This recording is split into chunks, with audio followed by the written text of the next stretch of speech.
Junior NTR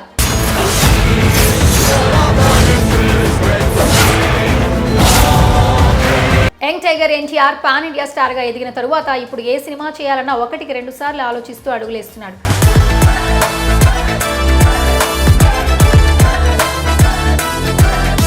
అందుకే గోటాల శివతో సినిమాలు కూడా అనేక మార్పుల తరువాత మొదలుపెట్టాడు.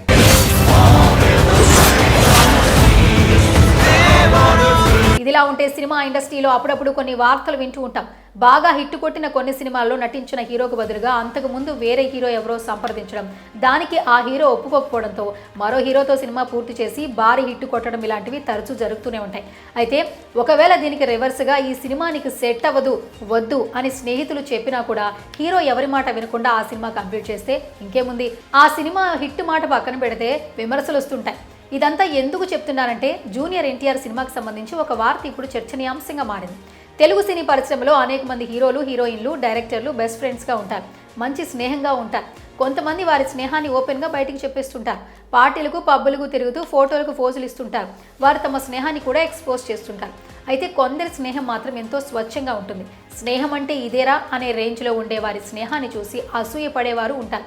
అలాంటి స్నేహం చేస్తున్న వారిలో pan India rebel star Prabhas, mass of goddess NTR ఒకరు. వీరిద్దరూ మంచి స్నేహితులనే విషయం చాలా మందికి తెలియదు. అంతలా ప్రొఫైల్ మెయింటైన్ చేస్తుంటారు. వీరిద్దరి కాంబినేషన్ లో ఒక్క సినిమా వస్తే చాలని అభిమానులు చెకోర పక్షుల్లో ఎదురు చూస్తున్నారు. ఓ సినిమా చేసే విషయంలో తారక్ను ప్రభాస్ హెచ్చరించారు. అయినా డార్లింగ్ మాట వినకుండా తారక్ ఆ సినిమా చేసి అటర్ ఫ్లాప్ ను తన ఖాతాలో వేసుకున్నాడు. ఆ సినిమా పేరు రామయ్య వస్తావయ్య.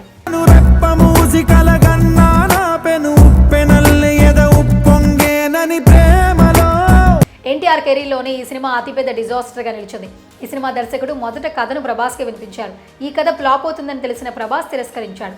ఆ తర్వాత కథ అటు తిరిగి ఇటు తిరిగి చివరికి తారక్ చేతికి వచ్చింది. ఈ సినిమా జూనియర్ ఎన్టీఆర్ చేతికి వెళ్ళిందని తెలిసిన వెంటనే ప్రభాస్ ఫోన్ చేసి సినిమా చేయొద్దని హెచ్చరించాడు.